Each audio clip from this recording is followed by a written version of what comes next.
You know what? Drake's right.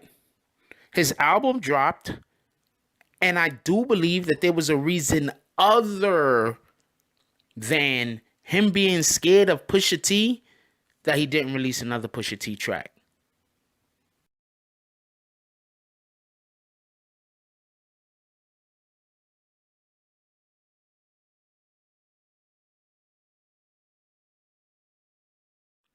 BBN, Jack Frost. What's up, party people? Alright, so Drake's album dropped. And I haven't heard it quite yet. But oh man, I was listening to So Casino, yo, shout out to Casino. He a funny dude. So Casino, anybody that listens to Casino also, there's a particular YouTuber that he's always like, not always, but you know, he goes in on him. The dude he goes in on is usually doing some clown shit, to be honest. So anyway, he went in on him and he was talking about how he was listening to the Drake. Somebody sent him a link. And he was listening to the other individual was listening to the Drake album, like biting his nails and shit like that. Like, stop it. Stop it. Drake is not Michael Jackson. He has not created a new sound either. Quit it.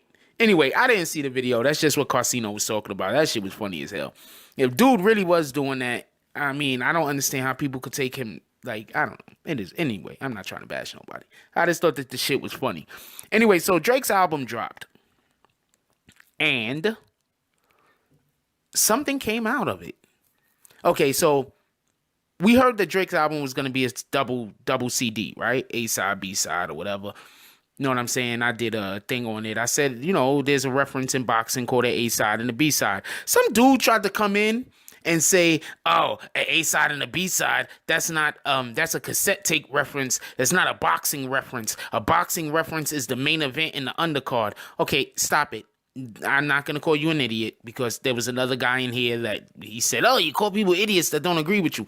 Nah, people disagree with me all the time. I call people idiots that say stupid shit.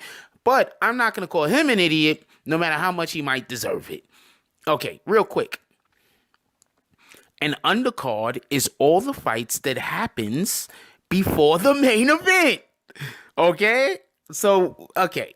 Exactly. So stop it with you don't even know what you're talking about. Just quit it. Anyway, so his album comes out and it's a double album. Yep. 24 tracks, I believe.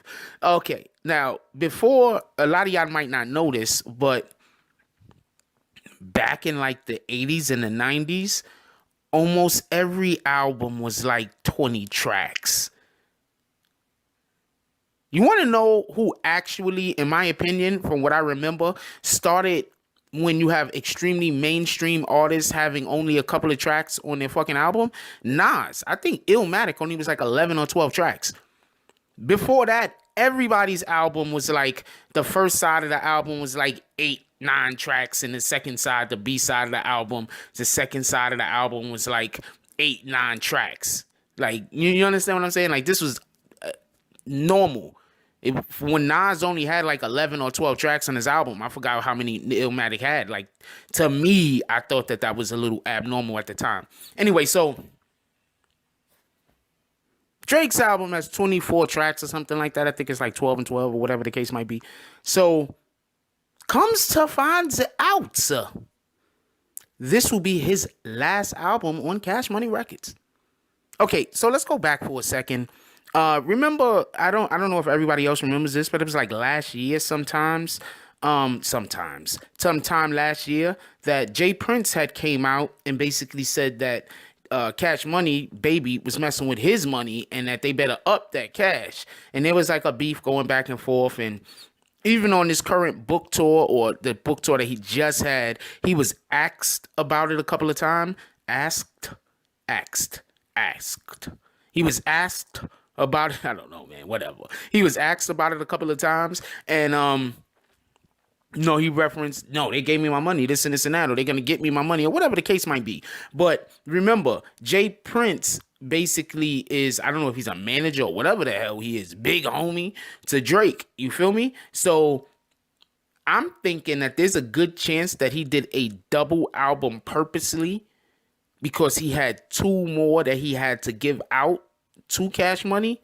And maybe there was some kind of loophole where by doing a double album, he can get out of his contract quicker. Now, let me bring something up real quick that a lot of people might not know about. So this is going to take a second. It's about Biggie Smalls. Okay, so remember Biggie Smalls' last album, pardon me, was a double album, Life After Death. I believe that was a double album. What a lot of people don't know is that there's some people that was behind the scenes that was saying that Biggie Smalls was trying to get out from under Bad Boy and he wanted to start his own label. This is prior to him being murdered. So that is why there's a lot of speculation to what hand Puff Daddy could have had, P. Diddy, Sean Combs could have had in the murder of Biggie Smalls. I'm not accusing him of anything. Let's just be clear on that. I'm not accusing Sean Combs, P. Diddy on anything. I'm just talking about the speculation that's surrounding the matter because supposedly Biggie Smalls wanted to get out of his contract with Bad Boy. And also, in addition to that, it was said that he wanted to start his own label up. He was really not happy with the situation that he had going on there, allegedly, quote unquote. You understand what I'm saying? Like, I don't know, but this is the story that had been going around. So that's why a lot of people believe that he has something to do with the murder of Biggie Smalls. Now, this much I will say. Name me an artist that passed away and it wasn't unreleased music from them. You can't. Even Michael Jackson had unreleased music. Every artist has unreleased music, period. It's part of the process. I'm going to give you a perfect example. There's Good Music run that they're going on, right? So Good Music, they changed the actual entire album of Kanye's album was switched, I believe. Also, Push's album was switched. And Tiana's album was switched. That just goes to show you how much material that these guys have. In contrary, in counter to, in contrast to how much material we actually get as the public. Remember when Nas came out with the mixtapes? I mean, the Lost Tapes, pardon me. The Lost Tapes was just unreleased music. You understand what I'm saying? That's all it was. It was just music that Nas had not released. That was probably supposed to go on previous albums, but it didn't make the cut. So that Biggie Smalls passed away and he has no posthumous. He has no music that came out after he passed away. That is just a red flag to me because I personally have been in the studio numerous times and I know how much material actually gets produced that the public never actually hears. Okay, so we passed that. Back to Drake. So there's a good chance, I believe, that Drake purposely dropped this double album. It had nothing to do with Good Music. It had nothing to do with his beef that he has with Pusha T. Now, check this out. Well, Kanye West, he probably, I don't know if he wants to say anything to Pusha T. Now, check this out. If he produced any more music under the Cash Money label, that would be Cash Money's. So can it be that he didn't go after Pusha because he knew that until he got out from under his contract, any music that he produced would be Cash Money's music, and he doesn't want to do business with them any further? Maybe that's what was going on. There could be a good chance of that. I mean, if you want to connect the dots with past iterations of high-profile artists and record labels. And we can even go back even further. Remember when Prince, I believe he was on Universal. Remember when Prince had the problem with Universal?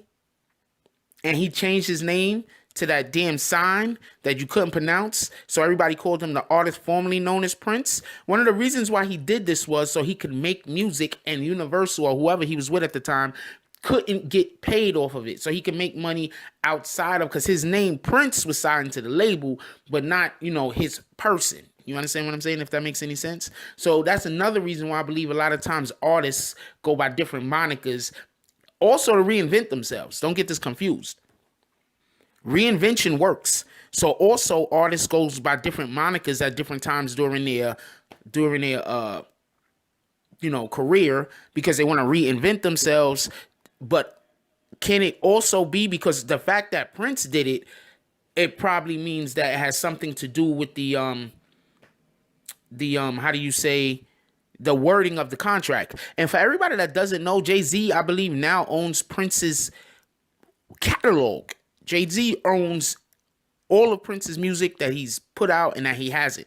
So that's just, just another thing that I'm just going to throw in there for everybody that did not know this. So, that goes, and remember, Prince did not release any studio albums for many years, and the reason why he didn't is because he didn't want to put more money into Universal, because you see they had a different contract back then, and it was like, I think it was to the point where he couldn't get out of his contract, and he was trying to force their hand.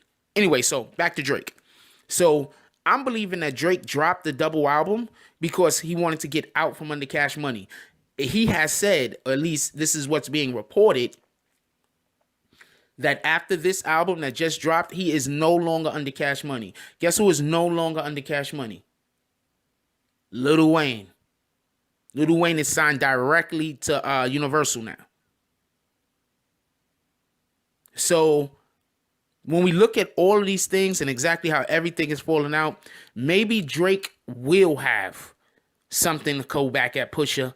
And it's not because he was scared, but more so because he didn't want to put it out under the banner of Cash Money. Anyway, leave the comments down below. I want to know what you guys think about everything that I said. Any points, the Biggie, the Prince, the Drake Pusha beef, whatever it is. I just want to know what y'all guys think about any of this. If y'all have any comments, leave them down below. Like, comment, subscribe, join the notification gang. Hashtag Bronx Bombers. Let's get it. I love y'all. Take care of each other. Hug the kids for me. I haven't forgot about you. And that's all I got on this one. I'm out. If you like this video, please hit the like and subscribe button. If you would like to help dictate the direction that this channel takes, please leave a comment. All comments are appreciated, whether positive or negative. Thank you very much and enjoy your day. And remember, positive thoughts cause for positive things to happen. Let's get it.